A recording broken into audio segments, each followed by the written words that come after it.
Hello, everybody. I'm coming to you from the Hilton Garden Inn in Champaign, Illinois, and I'm going to finish up the example that we did on Monday, and well, actually finish up the handout that we did on Monday. So it's this handout, and now I'm going to skip over to the example problem at the end of the handout. So one more thing before we get to the example problem. I don't know that we talked about this in class. If we have a power plant supplying power to a load, right, we're always interested in what the power factor is, okay? And I want you to think of this power plant as really generic, all right? That power plant could be, you know, the power plant up the street that burns coal to generate power, or it could be, you know, so basically it could be a big utility company power plant, or this power plant could be you know, we could talk about it as just the outlet in the wall, and it's delivering power to your toaster. Okay, the load could be load and transmission lines or whatever. It could just be your vacuum cleaner and an extension cord or something. So think of this, you know, pretty generically, all right? And the best power factor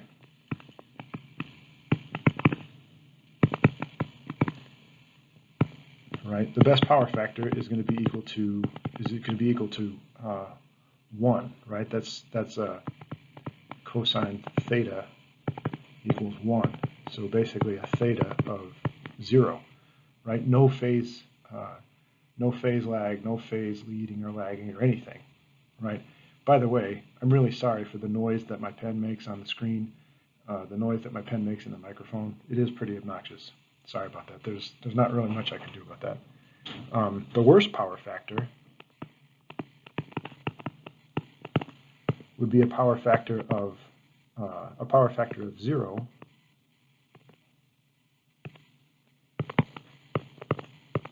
or we could say cosine theta equals 0, and that's a power factor of plus or minus pi over 2, right? Or a power factor of plus or minus, I'm sorry, a theta, a phase lag of plus or minus 90 degrees. So basically, you know, you want voltage and current to be in phase with each other. So now for this example problem, we've got a current supply right here, and we've got a load mentioned over here. And what we want to do is find the various things here, right? We want to find apparent power for the load. We want to find the average power for the load, the reactive power for the load, and our power factor. All right. In order to find those things, though, we're going to need to know what we're going to need to find the impedance of the load. So I'll just write that as Z hat of the load, and we're going to need to know what the current in the load is. All right. So the I hat load, right? In order to do that, we're going to need to you know, basically treat this thing as a current divider. In order to do all of that, in order to do our various calculations like that, we're going to need to convert this whole circuit to complex impedance, right? So instead of capacitance values and inductance values here, I'm going to have to convert that stuff into complex impedance. So let's do that next.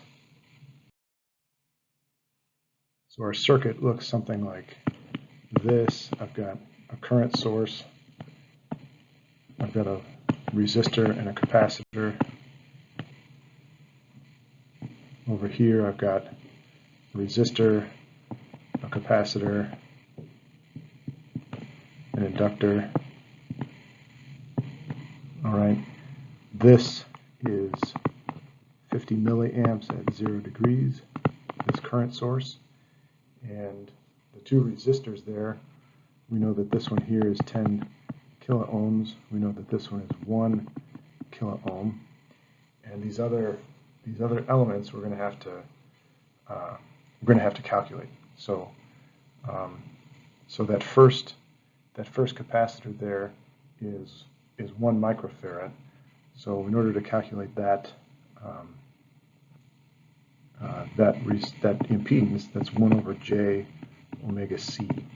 In our case, that's 1 over j, and in the previous slide, we saw that our omega was 2,000 radians per second, and our capacitance was 1 microfarad. So that's going to look like 1 over 1 over j times, let's see, 0.02. Is that right? Yep.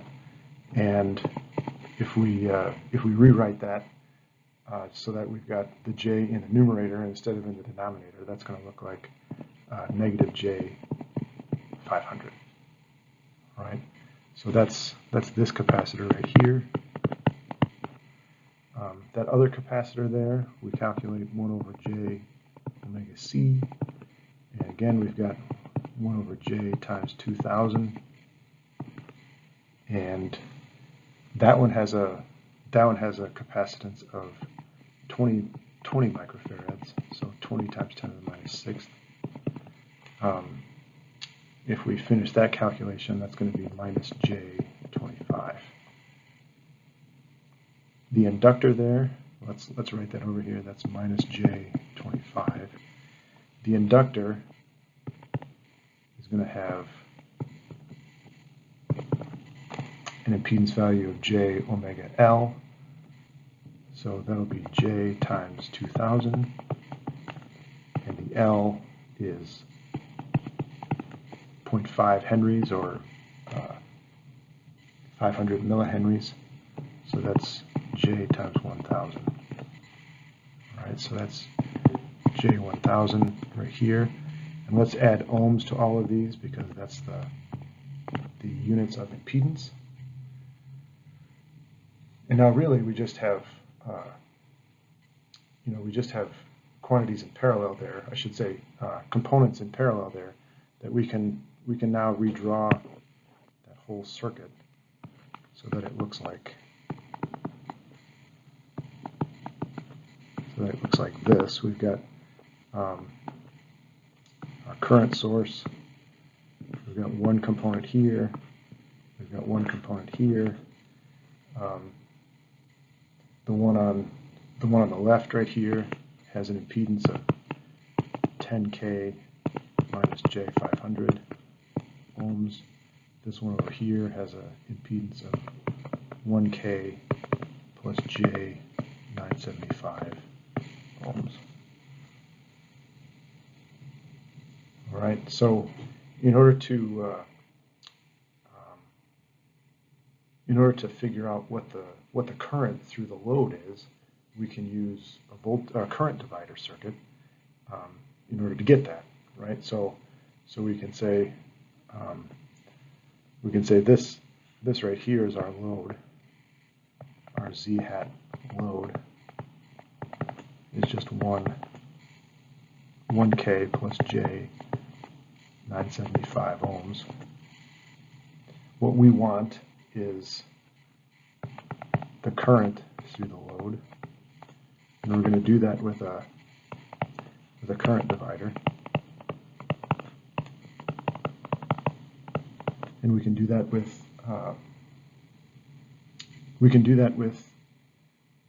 impedances just the same way that we did that with resistances.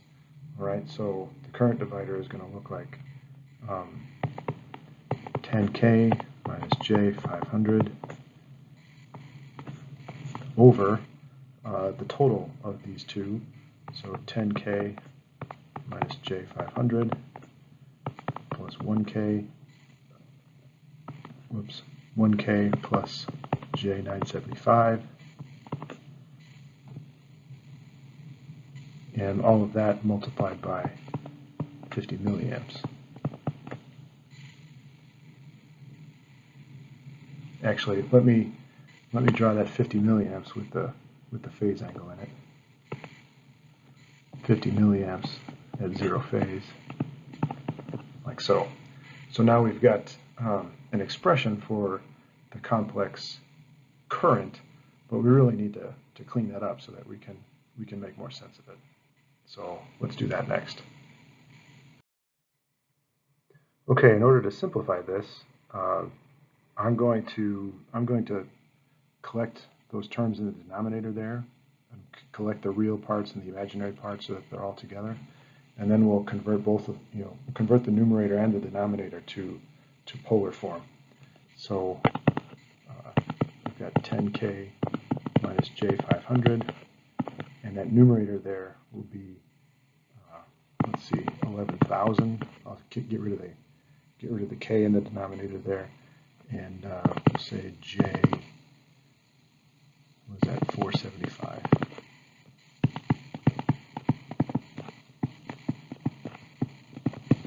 Like so. And then if we find polar versions, I'll say convert to polar, both for the numerator and the denominator, that's going to give us 10,012 at an angle of negative 2.86 degrees, and the denominator is 11,010 at an angle of 2.47 degrees, and we still have our current over here, 0.050 at an angle of 0 degrees, like so. And in order to get our final answer then, or I should say our final answer for the current through the load, that's going to be 10,012 divided by 11,010 times 0.05. That's going to be our magnitude, and our phase is going to be negative 2.86 degrees minus 2.47 plus 0 degrees. All of that gives us amps. So that's going to give us a magnitude of 0.0455 at a phase of negative 5.3 degrees, and that's amps. So now we have the current through the load. All right. In order to find our power through the load, we're also going to need the voltage through the load. So let's find the voltage through the load. Is just going to be I hat load times the impedance Z hat of the load, and the current we just found, it's 0.0455 at an angle of negative 5.3 degrees. And Z hat for the load, the impedance of the load, we found on the previous page, that's going to be 1K plus J 975 ohms, like so. If I convert that impedance to polar form, then I'll get the following: 0.0455 negative 5.3 amps is the current. If I convert that value there to polar, I get 1396.6 for my magnitude and an angle of 44.3 degrees. That's ohms. And my result from that then is 63.5 and an angle of 39 degrees, and that's volts. All right. So then what we can say is, the next thing we have to do then is to find the actually four quantities that were asked for. All right. We want to find the apparent load, the apparent power, I should say, of the load, the average power, the reactive power, and the power factor. So let's do that next. Okay, the apparent power of the load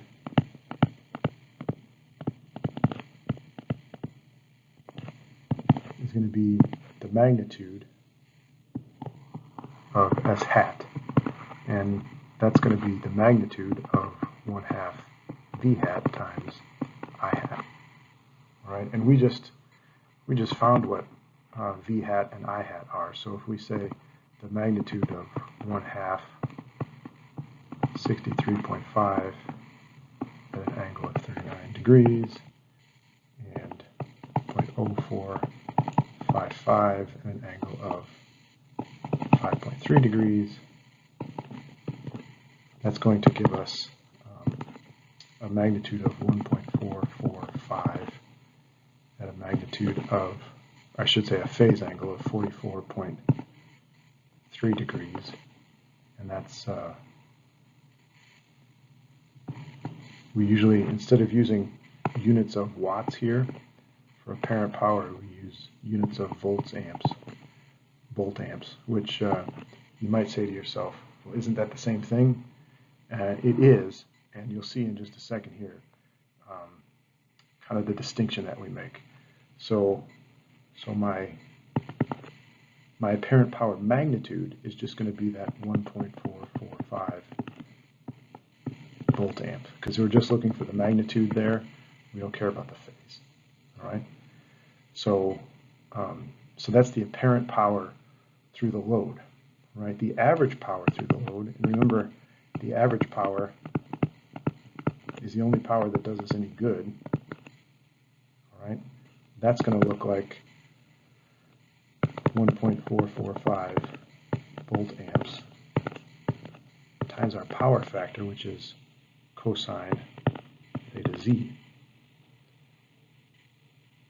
All right, that theta z, or that phase angle there, is the 44.3 degrees that we just calculated. All right, it's the phase.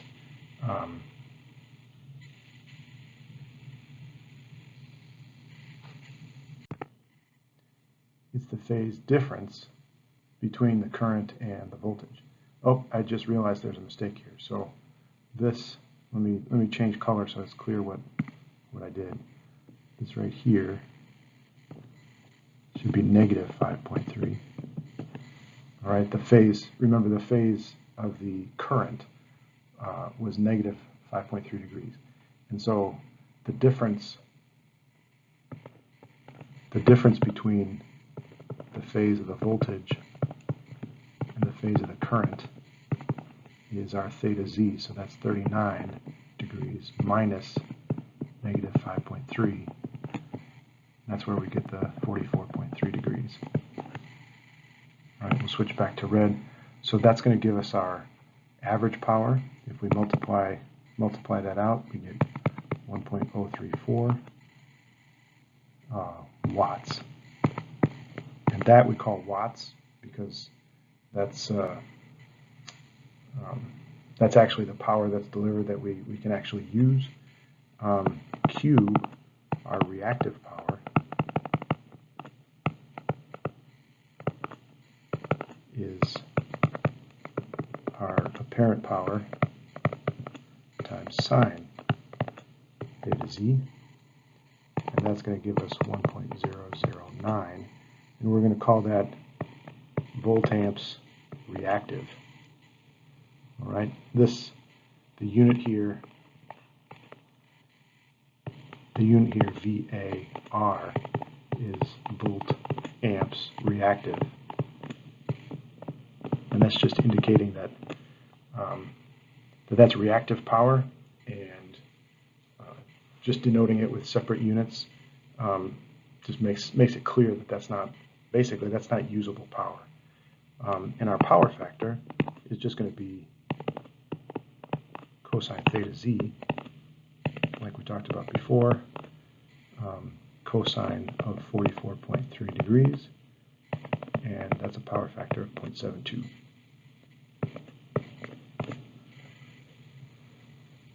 All right, so that should be all that is needed for this week's homework. All right, I've got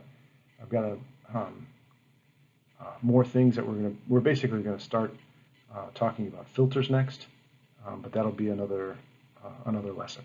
So this should be all you need for this week's homework. Let me know if you have any questions.